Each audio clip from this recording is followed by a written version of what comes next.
Tuh. 1, 2, 3. Halo teman-teman Star Kembali lagi di Story of Teamwork, and Real Leadership. tempat di mana kita akan ngulik cerita-cerita tentang kepemimpinan yang gak cuman keren di ucapan, Tapi juga nyata di lapangan. Hari ini spesial banget nih karena kita kedatangan 2 sosok perempuan hebat yang udah membuktikan kalau leadership itu nggak kenal yang namanya gender. Dan sedikit bocoran, sebentar lagi yang ada di depan kita akan resmi melepas jabatan yang udah dipegang dengan penuh tanggung jawab. Bener banget. Nah, jadi ini kesempatan emas ya buat gali cerita dan pesan terakhir sebelum tongkat estafet berpindah tangan. Oke, langsung aja kita sapa narasumbernya. Oke. Halo, Mbak Iza dan Mbak Kansa. Halo. Gimana nih kabarnya? Alhamdulillah baik. Alhamdulillah. Oke, mungkin boleh dong perkenalan singkat dulu. Mulai dari nama, terus jabatan sekarang, dan fun fact yang mungkin orang-orang jarang ketahui. Oke, dari siapa dulu ya? Dari Mbak Iza dulu boleh? Oke, halo teman-teman. Perkenalkan, nama aku Iza. Di sini aku menjabat sebagai Ketua Umum PRIPM SMA Muhammadiyah 1 Gresik periode 2024-2025. Dan fun fact yang mungkin belum orang tahu, jadi saat masuk SEMAM ini aku gak ada niatan untuk menjadi seorang ketua umum. Berarti ini unexpected banget. Unexpected. Iya. Betul. Mbak Oke, Kansa? selanjutnya Mbak Kansa. Hai semua, kenalin nama aku Kansa. Aku menjabat sebagai Ketua Umum Pas Brama ya, Pas Kiba SMA Muhammadiyah 1 Gresik periode 2024-2025. Fun fact tentang aku orangnya nggak suka pedes. Nah, Fun fact banget ya. Fun fact banget itu. Oke. Langsung aja. Oke. Mbak-mbak di depan ini kan sama-sama memegang amanah yang nggak kecil ya. Waktu pertama kali dipercaya untuk memegang jabatan, rasanya gimana sih Mbak? Ada nggak kayak momen kayak, aduh aku bisa nggak ya gitu? Aduh, takut nanti Iya. nggak berjalan sesuai yang aku inginkan Iya. gitu. Oke, kalau dari aku pastinya ada ya. Mungkin dari Mbak Kansa mungkin sama ya Mbak. Pasti. Nah, jadi waktu udah tahu nih, kalau semisal kemarin itu waktu pemilihannya tuh suaranya tuh dapat ke pasanganku.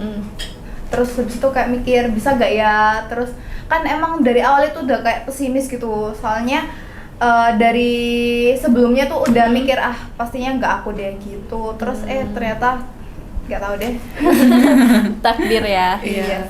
Kira-kira Mbak Kansa juga gimana? Kalau aku lebih ke takut jalaninya sih, bukan kaget kepilihnya. Soalnya kalau dilihat-lihat jalaninya tuh lebih susah daripada kita nyalonin diri. Soalnya kalau kedepannya juga anggota salah, ujung-ujungnya ketua juga yang salah. Jadi harus bisa survive lah, kayak kok misalnya ada yang salah kita harus bisa nutupin gitu. Jadi kita sebagai tameng, jadi lebih ketakut sih. Iya, Jadi benar. bertanggung jawab atas semuanya. Beban pikirannya berat banget gitu ya berarti. Gak cuma mikirin diri sendiri, Iya, tapi juga mikirin mikirin yang anggotanya. lain. Nah, kira-kira siapa atau apa yang bikin jadinya mantap gitu, pengen berani buat ngejalanin jabatan sekarang? Dari Mbak Kansa dulu mungkin. Mungkin kayak pengalaman-pengalamannya gitu. Kalau dari aku, mungkin yang bikin mantap itu doa orang tua sih. Soalnya aku dari awal jabat itu udah disuruh izin, kan aku juga IPM juga kan. Aku disuruh izin sama pembina IPM, orang tua. Jadi yang pertama aku hubungi itu pasti orang tua. Aku tanya kalau misalnya aku IPM tapi aku juga pas Brahma, itu gimana, aman apa enggak. Yang pasti orang tua bakal tanya kayak, terus belajarmu gimana, gini. Terus nanti aku tinggal kayak, ya aku pasti aku yakin orang tua aja sih, kayak aku bisa bagi waktu gitu. Terus di pembina IPM juga tanya tentang aku bagi waktu sih, kayak aku bisa bagi waktu enggak antara IPM sama Pas Brahma gitu. Jadi antara dua pihak itu aku cuma ditanyain kayak aku siap apa enggak bagi waktunya gitu. Jadi tinggal ke diri aku mantap apa enggaknya gitu sih. Berarti yang utamanya tuh doa dari orang tua. Iya, harus Oke. dari orang tua juga. Sampai aku bingungnya tuh aku sholat istikharah tuh. Oh. Tapi Saking bingungnya. mungkin kayak soalnya bingung ya, soalnya meskipun organisasinya cuma pas Brahma, maksudnya cuma pas skip itu kan pasti amanahnya tuh tetap aja berat kan. Jadi kayak aku nggak mungkin salah langkah, soalnya aku lihat orang-orang itu kayak berat banget kalau misalnya jadi ketua umum itu. Jadi aku ya tanya orang tua, terus tanya Allah gitu. Oke, kira-kira Mbak Iza juga gimana?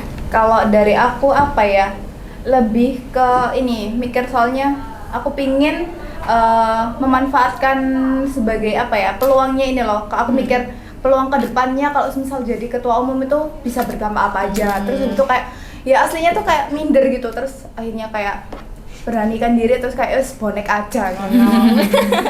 Iya. Oke. YOLO ya, you only live YOLO. once. Ya.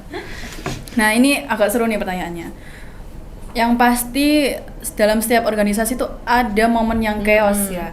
Nah, kira-kira mbak-mbak ini pernah nggak kayak ngalamin keadaan yang bener-bener chaos banget, entah itu pas waktu event besar atau rapat mendadak, atau mungkin ada masalah dengan organisasi internal maupun eksternal lainnya? Kalau aku malah pertama kali waktu aku di apa ya, udah jadi ketua umum itu pertama kali, dan di hari itu juga itu langsung kayak ada masalah gitu.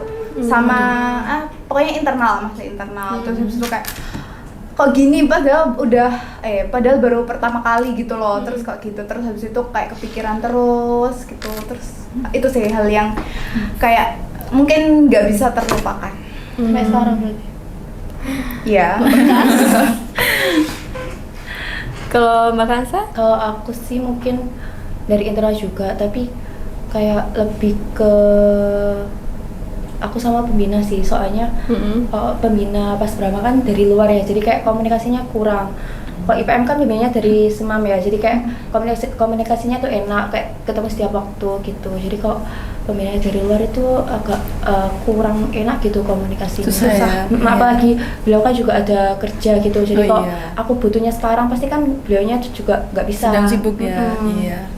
Gitu aja sih mungkin. Berarti ada aja ya kejadian Ada chaosnya aja. itu.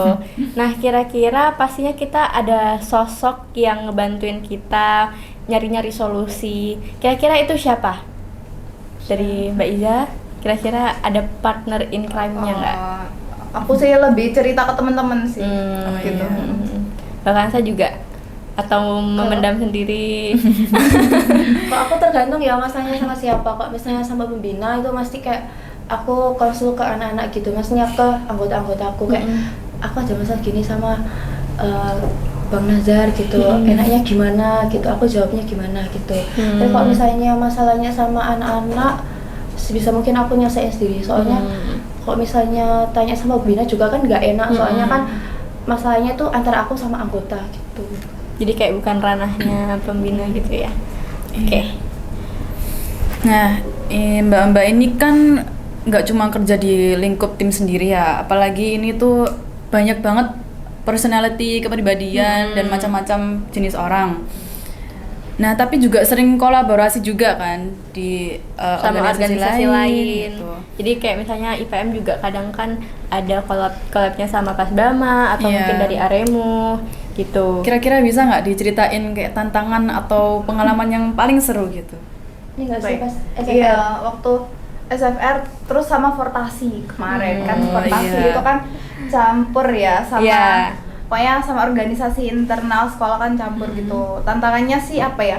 Kan aku sama teman-teman koor itu aslinya nggak seberapa deket, terus kayak canggung gitu kan. Iya. Sedangkan teman-teman koor itu banyak cowoknya, terus aku juga cewek. Nah, itu kayak ada tantangan tersendiri, kayak aduh, mau ngomong tapi nggak enak gitu. Tapi Iya. kalau nggak ngomong nanti aku ketua umum kok Diem malah aja. iya diem aja, Iya. terus kayak gak enak gitu. Tapi alhamdulillah waktu akhirnya tuh kayak seru gitu. Iya. Mbak Kansa juga gimana? Mirip-mirip ya? Mirip-mirip sih, soalnya kita kan juga proker kerjasamanya kan juga cuma Fortasi sama SFR doang sih. Oke. Kalau misalnya pasti pernah ya ada kayak masalah gesekan atau iya. misalnya ada miskomunikasi gitu. Nah, gimana caranya menurut Mbak Iza dan Mbak Kansa itu tetap bikin semua pihak itu nyaman dan gak ada yang merasa salah satu itu dirugikan? Iya. Miskomunikasi dalam bentuk apa ini? Misalnya lagi ada event, ternyata kita tuh beda sepemahaman gitu. Konsepnya ternyata yang kita pikirkan dan mereka pikirkan itu beda. Terus malah miskom atau juga bisa tentang miskom terkait tugas. Mikirnya itu tugasnya dari kita atau itu mikirnya tugas dari mereka. Ternyata pokoknya salah gitu pembagian tugasnya. Kalau aku kan pastinya dari aku sama mungkin dari ketua pelaksana ya. Nanti itu aku dengerin dulu dari ketua pelaksananya kayak gimana. Terus kalau misal ada yang kurang baru aku tambahin. Tapi kan kalau aku ya program kerja ini itu kan udah ada ketua pelaksananya. Jadi aku kayak tinggal nambahin aja gitu. Kalau dari aku itu sih. Kalau dari aku mungkin before eventnya kayak Iza lah, pasti kayak aku ngasih saran-saran ke anggota-anggotaku. Kok misalnya miskomnya terjadi di tengah-tengah acara, maksudnya pas acaranya mulai terus tiba-tiba miskom, pasti kok aku langsung kayak negur aja. Masalah salahnya siapa itu terserah belakangan, yang penting kita ngelurusin dulu jalan acaranya gimana. Kok nanti waktu eval baru kita kasih tahu kok misalnya tadi ada kesalahan gini-gini buat next eventnya biar gak dilanjutin lagi, biar gak diulangin. Oke. Keren ya, berarti sudah terpupuk ya di dalam pikiran dan hati bahwa Udah siap buat menghadapi miskom Iya. dan segala macam chaos yang terjadi. iya. Nah, ini ada pertanyaan khusus buat Mbak Iza. Sebentar lagi kan serah terima jabatan. Apa sih pesan atau legacy yang pengen banget Mbak Iza tinggalin buat pengurus selanjutnya? Oke, pesannya tuh pastinya semoga untuk periode kedepannya semoga lebih baik lagi lah pokoknya daripada Amin. aku. Terus pokoknya tetap dikompakin. Kalau misal ada masalah apa atau apa itu kalau bisa pihak luar itu jangan sampai tahu. Terus kalau misal nih ada temen, pokoknya temen seorganisasi. Terus habis itu tapi itu dia tuh kayak ada circle sama teman luar. Itu kalau bisa dia ini jangan ngomong ke teman non IPM karena itu pasti bakal kayak menjelekkan nama organisasi. Iya, benar. Pokoknya semoga periode ke depan itu jauh lebih baik, jauh lebih inovatif, sama semoga penilaian teman-teman sama guru-guru itu jauh lebih baik di IPM periode selanjutnya. Amin. Kira-kira pas Brahma ini sertijabnya apakah sudah dekat atau masih beberapa bulan lagi? Masih jauh sih, soalnya aku baru menjabat dari Mei sekitaran Mei gitu. Jadi mungkin aku pengennya awal Januari ya udah ganti. Biar cepet-cepet. Sudah kelas 12 Ya, banyak pikirannya ya. Pikiran. Pikir PTN. Nah, seperti yang kita tahu Mbak Kansa ini juga IPM ya, sekaligus sama Pas Brahma. Dan sudah dari kelas 10 ya IPM ya, berarti selalu bersama Mbak Iza ini. Iza juga pas Brahma tahu. Oh iya, Pas Brahma juga Mbak Iza. Beda generasi. Iya. Tapi kira-kira menurut Mbak Kansa berat di IPM atau berat di Pas Brahma? Atau Mbak Iza juga bisa menambah? Kalau berat di mananya itu tergantung tanggung jawabnya sih. Bener. Iya. Kalau sekarang mungkin tanggung jawabnya berat di Pas Brahma, soalnya di IPM kan udah digantiin sama adik-adik kan, udah mulai digantiin sama adik-adik, jadi mungkin beratnya di Pas Brahma. Iya benar. Jadi tergantung tanggung jawabnya sih. Kalau misal aku kan di Pas Brahma jadi anggota, jadi ya udah kayak ngikutin aja gitu. Tapi kalau di IPM kayak mikir aduh gimana ini anggotaku. Iya. Bener. Penuh harus kesabaran dan keteguhan. Iya. Keren banget sih cerita hari ini, banyak banget insight yang menurut aku nggak cuman bermanfaat untuk pengurus organisasi tapi juga buat siapapun yang lagi belajar dan akan menjadi pemimpin, terutama para penerus IPM selanjutnya. Oke, terima kasih banyak Mbak Iza dan Mbak Kansa. Udah sharing tentang pengalamannya, tentang cerita-cerita Iya. yang udah pernah dilalui Tentang dan problem itu solving-nya juga, time management yang pastinya sangat bermanfaat untuk penonton kita. apalagi habis ini kan bakal ada adik-adik baru, Iya. ada adik baru dari Pas Brahma maupun dari IPM. Iya. Semoga sukses terus Iya, sukses perjalanan terus. selanjutnya. Semoga bisa menempuh kehidupan selanjutnya yang lebih indah. Serius. Lebih serius. Amin. Oke teman-teman, sampai ketemu di episode berikutnya. Story of Teamwork and Real Leadership, tempat cerita kepemimpinan lahir, tumbuh dan menginspirasi. Terima See kasih. you. See you.